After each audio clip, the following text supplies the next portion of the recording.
Well, now that's a great shot that we're looking at now in order to address Tracy's question.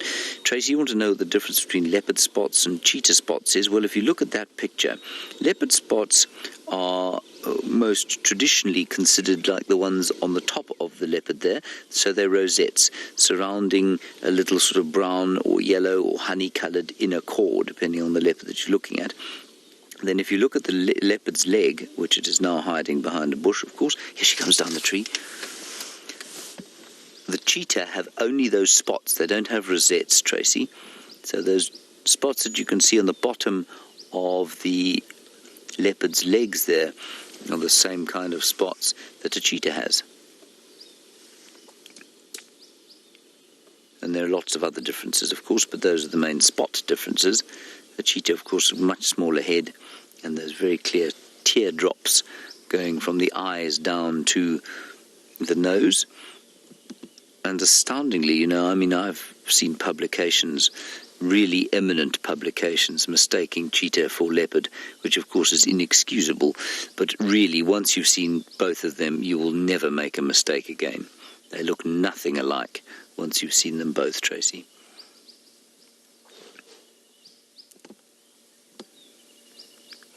The tail there.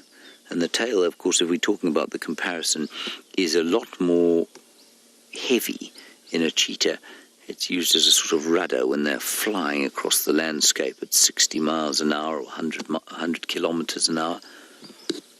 And in a leopard, it's much more slight. They don't have to use it for that sort of thing. And sometimes it looks almost prehensile in a leopard. In other words, they will wrap it around a branch when they're climbing down a tree. I don't know how much strength it has, though.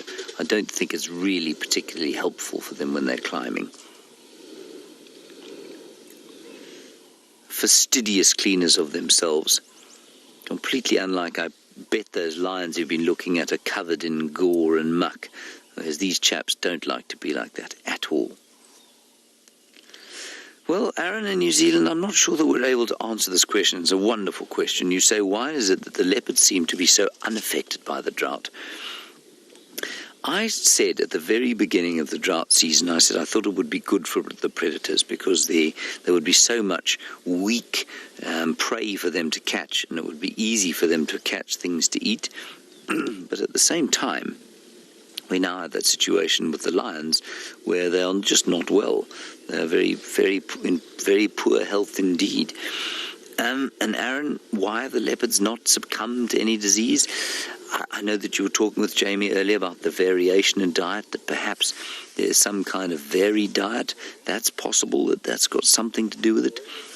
Leopards have a completely Catholic diet. They'll eat birds and squirrels and mongoose and other predators, and they eat, of course, duiker and steenbok and impala, and maybe that's got something to do with it.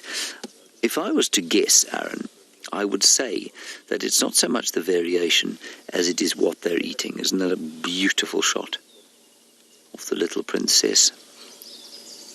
Marvellous. Aaron, if we look at what the leopards have been eating largely during the drought, now, of course, we don't see everything they eat, but we do know that Karula has killed much in the way of impala during the drought. And so has Tandi, and so I think have some of the other leopards. And that's because the impala have been weakened, of course. But also, remember, impala are designed to be mixed feeders, which means they've eaten grass, they've eaten leaves, and they have the digestive system capable of dealing with those different foods. The buffalo that the Nkuhumas have been devouring, and certainly they've specialized almost entirely in buffalo. Maybe they've eaten the odd impala, we don't know. Those buffalo are not designed to browse full-time, and they have been browsing almost full-time. Oh, listen. Hosana's getting very cross with his mother. He's being extremely ill-mannered.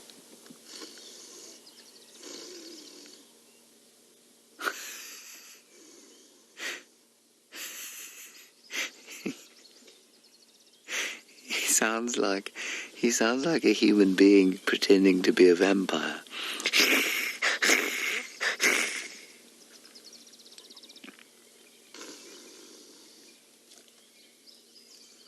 Nobody, his sister and his mother are not taking him vaguely seriously. They're not even looking at him.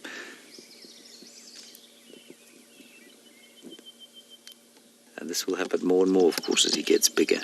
And eventually he will start stealing food from his sister, I suspect. Just gorgeous, isn't it? Anyway, Aaron, so quickly back to the end of my long discussion. I think buffalo are not designed to browse full-time. Yes, they can browse. We know they can. And we certainly know that cattle can, to a certain extent. But because of the chemical compounds in leaves, they just don't have the digestive systems. They don't have the digestion capable of dealing with those chemicals. Here goes Karula. I think she's going to go up the tree, Chandri.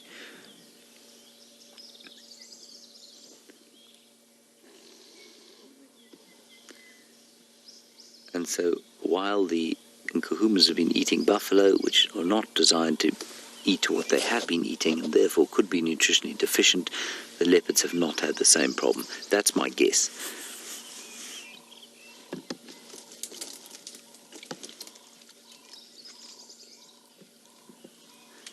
She don't look like an aging leopard when she does that, does she? She's a fine, fine lady.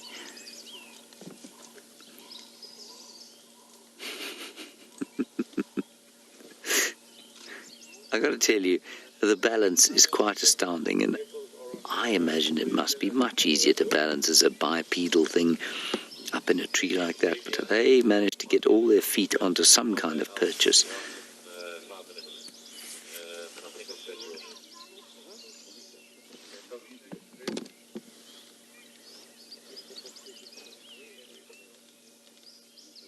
Oh, now Marie, of course, we're sitting looking at what is a lineage of fairly honey-coloured leopards, I like to say.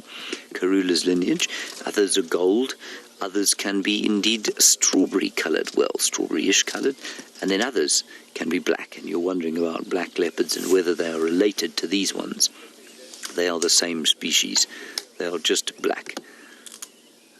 They do have spots if you look at them in the sun, and they occur in areas of very heavy forestation, where being in the deep shadow is advantaged by being much darker than they are here.